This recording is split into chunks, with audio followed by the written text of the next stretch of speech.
Bonsoir les petits astros, ou plutôt bonjour les petits astros. J'espère que ça focus bien.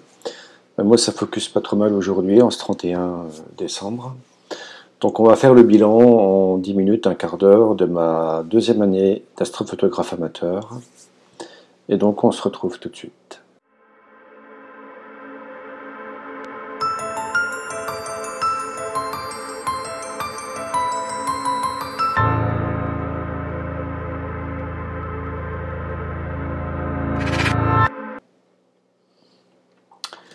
Donc, quelques chiffres déjà pour présenter cette année 2021. Donc, j'ai fait une cinquantaine de cibles, aussi bien en nébuleuse qu'en galaxie. J'ai fait peu ou pas de planétaires, très très peu. Donc ça représente à peu près 9334 photos qui ont été prises. Il y en a un peu plus en fait, puisqu'il y a à peu près une quinzaine de pourcents de photos qui sont triées à la fin et qui sont troubles. Il y a éventuellement des nuages, etc. Donc on a largement plus de 10 000 photos. Ces 10 000 photos à 35 mégaoctets de moyenne représentent 3,26 Tera de données. Voilà, donc c'est assez conséquent. Et ça représente 398 heures de pause au total, ce qui donne 16 jours,30. Voilà. Donc, passé ces chiffres, on va aller voir directement les images que j'ai faites. Donc, j'ai fait un logiciel. Et ce petit logiciel, c'est une base de données. Ce petit logiciel regroupe donc tous les événements que j'ai faits depuis pour 2021. Donc, on a Orion. Voilà, j'ai commencé par Orion le 29 janvier, donc on va voir rapidement Orion. Donc voici ma nébuleuse d'Orion. J'ai commencé avec Orion, donc il y a 2 ans, en mars 2020 quand j'ai commencé. J'avais pas fait ça, je ne vais pas vous la montrer, il faudrait que je la retrouve, mais celle-ci que j'ai faite il y a 1 an est assez jolie. Bon, bien sûr, des défauts sur les étoiles, des défauts un peu partout, normal, puisque je ne savais pas encore trop bien traiter, je débutais sur PixInsight. Donc voilà ma M42 de janvier 2021. Voilà, une jolie photo, j'aime bien cette photo, j'avais fait ressortir les nébulosités là aux alentours. J'avais pas trop grillé le trapèze à l'intérieur non plus. Bon, elle est pas mal, elle a des qualités, elle n'a pas que des défauts. Bien sûr, les étoiles, c'est pas terrible, le fond de ciel non plus, il y a du bruit. Mais peu importe, voilà. Donc ma deuxième image, donc elle faisait 4 heures d'intégration, et il y avait 192 images. Donc ma deuxième image, c'est la rosette. Donc 2h09 d'intégration et 43 images. Elle a été faite en SHO. Donc ça, c'est ma version. Voilà, une version un peu verte, un peu jaune, voilà. Toujours pareil, les étoiles assez bizarres, un fond de ciel, bon, voilà. Et j'avais fait une deuxième version, puisque là j'avais pris des cours avec David Cara de la team Astrofleet, et j'avais fait une deuxième version que j'ai mise dans mon petit logiciel, donc on va l'exporter sur le bureau. Voilà.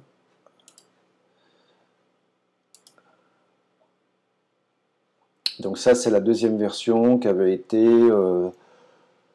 faite sous Pix. Donc une meilleure version, comme on peut voir. Il n'y a pas de photo par rapport à ma version à moi. Donc voilà, je l'avais faite avec David de la team Astrofleet. Donc bien sûr, on peut voir les étoiles sont toujours bleues, etc. Mais il n'empêche que j'avais drôlement gagné en qualité, bruit, etc. etc. Ça m'avait vraiment mis le pied à l'étrier pour PixInsight. PixInsight, entre parenthèses, c'est un logiciel que j'apprécie tout particulièrement. J'aime bien ce logiciel. J'aime bien traiter sur PixInsight. C'est une formidable boîte à outils. Pour ceux qui ne connaissent pas, je vous encourage à voir ce que c'est. Donc, ensuite, on va passer sur M101. Donc M101, ma première galaxie que j'ai faite avec la 130D, puisque je travaillais avec une 80ED, et je me suis acheté pour la saison des galaxies, donc pour le printemps, une 130D. Donc ça, c'est ma première galaxie réalisée à la 130D. Bon, bien sûr, elle manque de couleurs, elle manque un peu de détails, mais voilà, une belle image. On voit bien le bras ici. J'étais assez content de cette image. Ensuite, la galaxie Whirlpool Galaxy, voilà. Donc M51. Donc là, voilà ici. Donc on manque un peu de détails, toujours souci d'étoiles, on voit la petite galaxie ici, formidable, on peut zoomer un peu pour voir. Voilà. Donc voilà, c'est bruité. On a des étoiles magenta. Petite galaxie ici, voilà, rigolo. Et, mais au final, une image tout à fait correcte pour le niveau que j'avais à l'époque, bien sûr. Donc on va avancer très vite. On va passer sur la galaxie du sombrero. Bon, la galaxie de la baleine ici, elle est juste pour voir. On va donc 46-31. Ici, voilà. Assez jolie photo, la crosse de hockey, la baleine ici. Voilà, pas mal. Donc là, nous avons 120 images et 6 heures de pause. Le sombrero, donc 120 images et 7 heures de pause, des pauses de 180 secondes et de 300 secondes. Donc LRGB, voilà. Donc le sombrero, 45-94. Là voilà. Donc j'aime beaucoup cette image, j'aime toujours d'ailleurs. Image, bien sûr les étoiles ici, rater la déconvolution, mais c'est pas très grave. On a du détail, puis là c'est juste le JPEG, hein. Sur le TIFF on a moins les traces de compression, on a encore plus de détails. Donc voilà, une jolie image que j'aime beaucoup. Voilà, image d'avril. Ensuite on a M80, M82, voilà. J'adore M80, M82. Donc toujours du détail, toujours fait à la 132. Voilà, bon, le cœur est grillé, c'est pas dramatique, il y a du bruit, il y a des étoiles magenta, c'est pas grave. Voilà, ici on a M82, très joli, on voit un peu de détail, on va la zoomer un peu. Donc bien sûr j'aurais dû faire une couche H-alpha pour sublimer un peu M82, ça c'est d'une évidence totale, mais bon à l'époque je ne l'ai pas fait. Voilà, M82, sympa, sympa comme tout.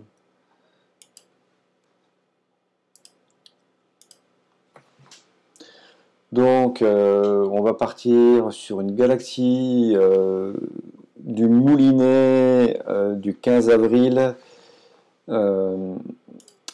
qui est... j'ai tenté du Lucky Imagine, mais à ma façon, avec des pauses de 10 secondes.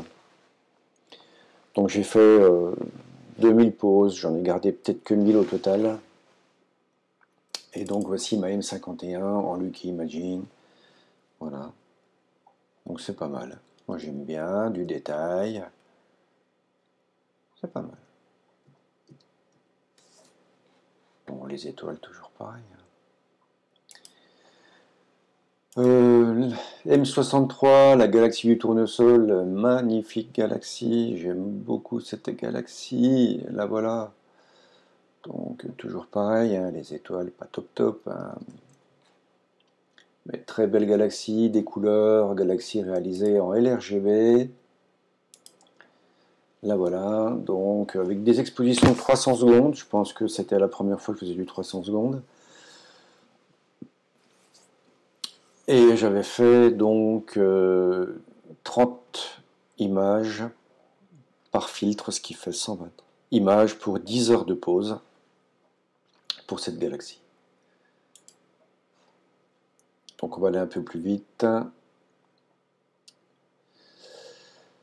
On va aller sur Westernveil Nebula, oui, pourquoi pas. Allez, le ballet de la sorcière, j'aime beaucoup. Donc 5 heures de pause pour le ballet de la sorcière. Ça, c'est une photo qui est sympa comme tout. Donc 69-60. Là, voilà. Donc bon, une image très orangée, mais les étoiles commencent à être un peu maîtrisées. Jolie image. Bon, la palette des couleurs, le bleu marine avec l'orange. Pourquoi pas? Voilà. J'aime bien, j'avais récupéré les petites nébulosités ici. Voilà, on peut certainement encore améliorer le traitement. Voilà. Ensuite, nous avons Pac-Man. Donc 5 heures de pause pour 60 images. Donc à la 132, Pac-Man. Voilà, elle est pas mal. Du détail au centre de la galaxie. On va zoomer un petit peu, je vais vous montrer. Voilà.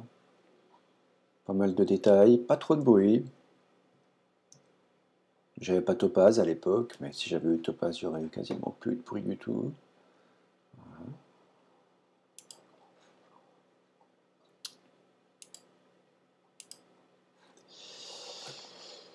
On va passer sur M31, si vous le voulez bien. Donc M31, j'ai fait 3 heures de pause et 120 images. J'ai fait du 60 secondes. J'ai fait du 120 secondes.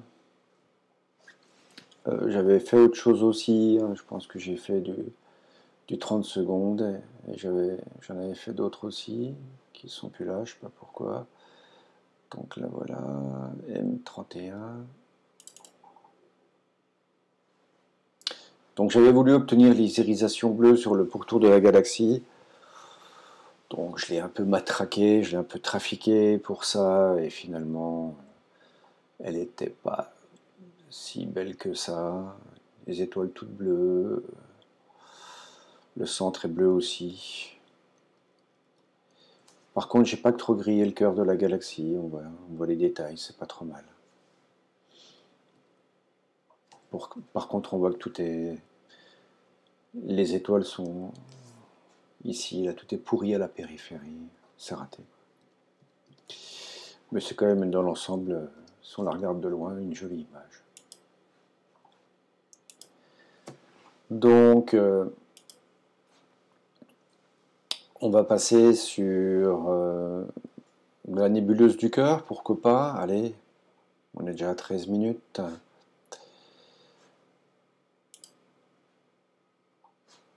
Voilà, donc 143 images pour 8h57, là je commence à mettre un peu plus long de pause. IC 1805, là voilà. Donc une belle image. J'ai trop rien à redire sur cette image. Elle est définie. Voilà, on voit Mélotte au centre. Bon, il y a quand même du bruit, hein, mais 10 heures de pause. Et du relief, elle est pas mal. Il y a de la profondeur. Les étoiles, bon, ouais, ça va.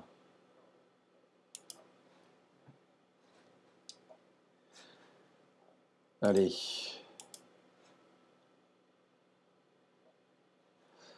Donc on va passer, pourquoi pas sur le Pélican, avec un temps de 13 heures.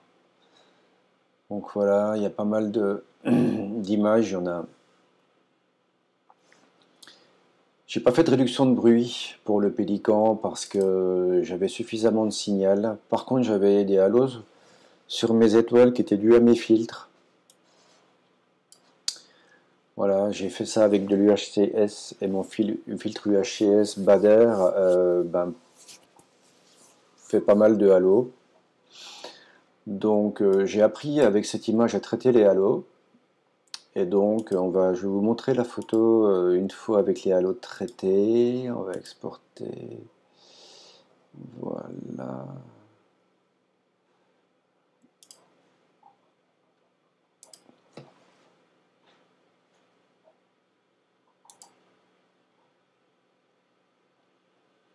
Et donc la voilà avec moins de halo.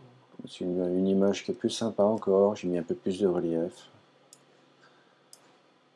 Voilà.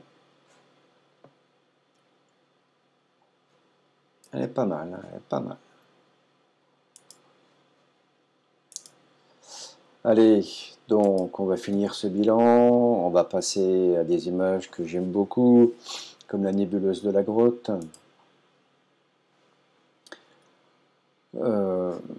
Donc c'est une image que Mathieu Guinaud a fait, et je l'avais pris comme modèle, et donc j'ai essayé de voir ce que je pouvais faire depuis mon ciel ici. Et donc j'ai fait 22h10 de pause pour 266 images, je l'ai fait en SHO avec les filtres ZWO. Et donc voilà ce que ça donne.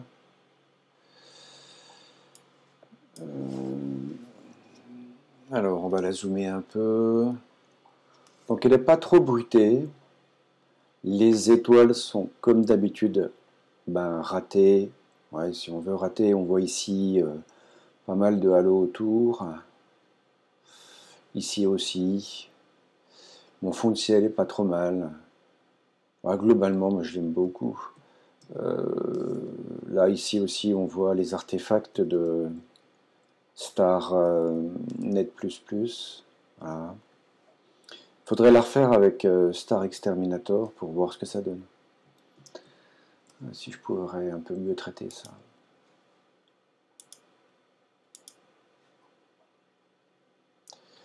Donc ensuite, on va passer à mon image, on va dire, préférée du moment.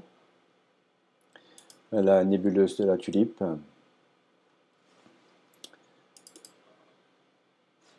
Donc là, voilà. Je l'ai fait en plusieurs... voilà, avec Star Exterminator, on peut... Comment on ne diminue plus les étoiles, mais on fait de l'augmentation d'étoiles, puisqu'on fait l'image en starless en mode linéaire. Et donc ensuite, à l'histogramme, on augmente gentiment les étoiles pour ensuite les associer sous pixel mat à l'image. Ce qui nous permet de faire des images que je trouve très jolies, avec très peu d'étoiles, des étoiles très petites, très contenues, et des étoiles qui sont voilà, sans halo, avec peu de halo autour. C'est maîtrisé, ouais, j'aime bien, c'est correct. En tout cas, moi j'aime bien. Bon, ici, j'ai fait celle-ci pour avoir un peu plus d'étoiles parce que je pensais que c'était un peu plus la norme d'avoir un peu des étoiles un peu plus nombreuses. Mais décidément, c'est celle-ci que je préfère. Elle est pas mal, hein. On voit ici, mais je préfère celle-là de toute manière. On voit ici Sinus 1 X Shock, je crois, voilà, qui est un résidu, voilà, une espèce de rond bleu là à l'arrière. Donc voici la tulipe. Bon, elle a été passée à topaz. J'ai pas mal travaillé sur cette image. Donc voilà le bilan, 52 événements en 2021. Je suis en train de faire pour ce soir, et puis voilà, c'est la soirée du réveillon, mais je vais finir la rosette à la nébuleuse du Lion. Donc ça a été quand même une année vraiment pour moi extraordinaire, avec l'acquisition de la 130D. Là, j'ai fait l'acquisition dernièrement de nouveaux filtres Antlia 3 nanomètres en SHO, puisque je commençais un petit peu à galérer avec la qualité des filtres ZWO, qui ne sont pas des filtres de mauvaise qualité, mais qui sont des 7 nanomètres. Et donc, avec les filtres Antlia en 3 nanomètres, c'est vraiment... la qualité a vraiment augmenté. Je ne vous ai pas montré, mais j'aurais pu vous montrer le Squid Nebula. Voilà. Donc on va voir le Squid. Donc c'est une image, j'ai mis 27h10. Une image assez difficile à réaliser. Je m'y suis attaqué et ça marchait pas trop bien. Donc c'est là que j'ai acheté les filtres Antlia en 3 nanomètres. Et j'ai vraiment pu voir la différence avec le filtre 7 nano de chez ZWO. Dès que j'ai mis l'Antlia en route en 3 nano, j'ai tout de suite eu le Squid qui a apparu.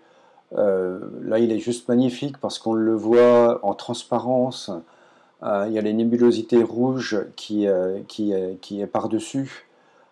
Ici, on voit très bien, je vais zoomer un peu, vous allez voir. Et bien sûr, elle est encore un peu bruitée, elle est encore un peu granuleuse, mais regardez, on voit par-dessus, en transparence, le rouge sur le bleu, etc. Il y a pas mal d'images qu'on trouve sur Astrobin qui sont où le squid il est vraiment comme posé sur par-dessus la nébulosité rouge. Donc, moi j'aime bien celle-là, enfin c'est la mienne, donc c'est normal, j'aime bien. Mais voilà, là il m'a fallu des filtres en 3 nanos, sinon en 7 nanos j'aurais eu vraiment beaucoup de mal pour la faire. Donc voilà. Donc que dire? Eh bien écoutez, l'année prochaine, en 2022, j'envisage l'acquisition de nouvelles caméras. Là j'étais avec deux caméras principales qui étaient la 294M et la 294MC, donc qui sont des formats 4 tiers. J'envisage de passer en APS-C en achetant une 2600 mm dans un premier temps et pourquoi pas une MC dans un deuxième temps pour avoir le couple toujours couleur et noir et blanc. Et puis au niveau des montures, j'ai une EQM35, une EQ6R Pro. L'EQM35, j'en suis pas super content. L'EQ6R Pro, elle est correcte, c'est une monture qui va bien, mais elle est beaucoup trop lourde. Elle doit faire avec les contrepoids une trentaine de kilos, avec le pied peut-être 35 kilos. Donc c'est n'importe quoi. Donc j'envisage d'acheter une monture un peu plus légère.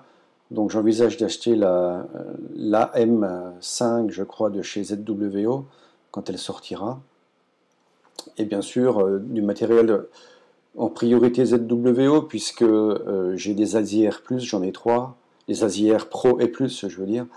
Et bien sûr, si je veux travailler avec les ASIR, bah, il faut malheureusement du matériel ou heureusement du matériel ZWO.